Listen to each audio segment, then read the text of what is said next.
लाहौर शहर की सड़कों पर अगर आप देखें तो कुछ लोग लिफाफों के अंदर गोश्त लेकर चील गोश्त की आवाज़ें लगा रहे होते हैं। तो लोग वो 10-20 रुपए का गोश्त ख़रीद कर तो कव्वों को और चीलों वगैरह को डालते हैं और इसको सदका समझते हैं और सवाब समझकर इस काम को करते हैं। याद रखिए कि जानवरों को, चरिंद परिंद को खिलाना पिलाना अगरचे सवाब का काम है।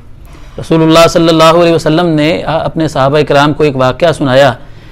सही बुखारी शरीफ में है कि एक आदमी रास्ते में जा रहा था तो उसको प्यास लग गई, तो उसने कुएं में जाकर अपना पानी पिया। तो जब वो बाहर आया तो एक कुत्ता प्यास से बिलक रहा था।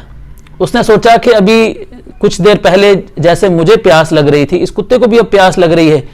तो वो कुएं में गया और उसने अपना जो मोज़ा था उसमें पानी भर कर बाहर निकल कर कुत्ते को पानी पिला दिया। तो रसूलुल्लाह सल्लल्लाहु अलैहि वसल्लम ने फरमाया कि अल्लाह ताला ने उस बंदे के इस अमल की कदर करते हुए उसको बख्श दिया। सहाबा इकराम ने यह वाकया सुनकर पूछा कि अल्लाह के रसूल, क्या जानवरों को भी खिलाने पिलाने से हमें सवाब मिलता है? तो आप अलैहिस्सलाम ने फरमाया, हाँ, हर तर जिगर रखने वाला यानी जो हर जानदार जो है उसको खिलाने पिलाने से सवाब मिलता है।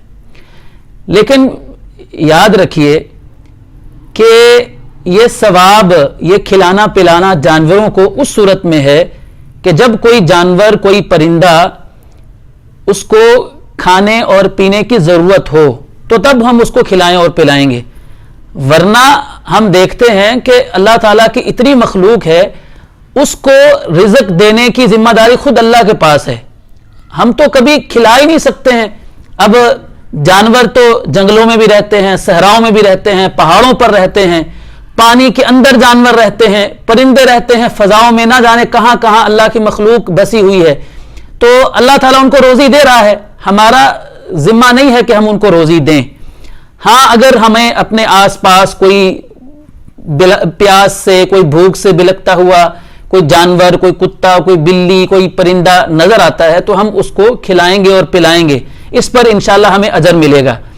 लेकिन इसके अलावा अगर हम दूसरे जानवरों को खिलाने पिलाने का सोचने लग जाएं तो ये एक तो मुमकिन नहीं है और दूसरा हम इसके मुकल्लफ भी नहीं हैं।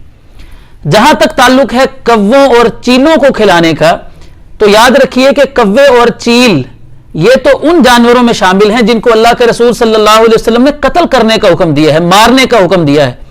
यहां तक कि आपने इहराम की हालत में हालांकि शिकार करना मना होता है, लेकिन आपने फरमाया है कि इहराम की हालत में, हज और उम्रे का जब इहराम बांधा होता है तो इहराम की हालत में भी 5 जानवरों को कत्ल करना जायज है। उनमें से एक कव्वा और एक चील है। तो उन जानवरों को भला खिलाना पिलाना कैसे मुनासिब हो सकता है? उनको हम खिला पिलाकर अपने करीब कैसे कर सकते हैं कि जिनको कत्ल करने का शरीयत ने हुक्म दिया है? फिर और दूसरी बात फिर यह है कि जिस मुल्क में इंसान भूखे प्यासे मरते हों वहां पर इंसानों को छोड़कर चीलों और कव्वों को खिलाना पिलाना, यह कौन सी अक्लमंदी की बात है? देखिए, एक शख्स अपने घर से बाहर निकलता है, उसका पड़ोसी तो भूखा है, उसके पड़ोसी के घर में तो राशन नहीं है, लेकिन ये अपने पड़ोसी को नजरअंदाज करके और जाकर चीलों को गोश्त डाल रहा है, कव्वों को गोश्त डाल रहा है। क़यामत का जब दिन होगा, जन्नती जन्नत में और जहन्नमी जहन्नम में चले जाएंगे तो जन्नती जहन्नमियों से पूछेंगे कि तुम जहन्नम में क्यों गए हो? तो जहन्नमी बताएंगे कि लम नकु मिनल मुसल्लीन, हम नमाज नहीं पढ़ा करते थे। और दूसरा हमारा गुनाह यह है कि वलम नकु नुतइमुल मिस्कीन, हम मिस्कीनों को खाना नहीं खिलाया करते थे। तो मिस्कीनों को, गरीबों को, फकीरों को, इंसानों को खाना ना खिलाना, उनकी प्यास का ख्याल ना रखना और चीलों और कव्वों को खिलाना पिलाना, यह कोई अक्लमंदी वाली बात नहीं है। हम तो इसके मुकल्लफ ही नहीं है। एक और बात जो देखी गई है वो ये है कि लोग जब ये गोश्त खरीद कर कव्वों और चीलों को डालते हैं तो वो जो पैसे देने वाला होता है उसके सर से यूं वार कर जो है ना वो गोश्त जो है वो चीलों और कव्वों को डाला जाता है। तो ये सर के ऊपर से वार कर सदका देना, یہ نہ تو نبی کریم صلی اللہ علیہ وسلم سے ثابت ہے، نہ صحابہ کرام سے ثابت ہے، اور نہ سلف صالحین سے ثابت ہے. یہ ہمارا یہاں کا خود ساختہ بنایا ہوا ایک طریقہ ہے. اسی طرح کچھ لوگ کبوتروں کو دانہ ڈالنا ثواب کا کام سمجھتے ہیں، بلکہ لوگ حج عمرہ کرنے کے لیے جب کوئی جاتا ہے تو وہاں پر اس کو اسپیشل جو ہے نا وہ پیسے دے کر بھیجتے ہیں کہ وہاں مدینے کے کبوتروں کو دانہ ڈالنا ہے. اور وہاں حرم شریف میں بیت اللہ کے باہر ایک پاکستانیوں نے ایک چوک کا نام ہی کبوتر چوک رکھا ہوا ہے. تو وہاں پر کبوتروں کو اکٹھے کیے ہوئے ہیں اور ہو جاتے ہیں اکٹھے اور لوگ ان کو دانہ ڈالتے ہیں.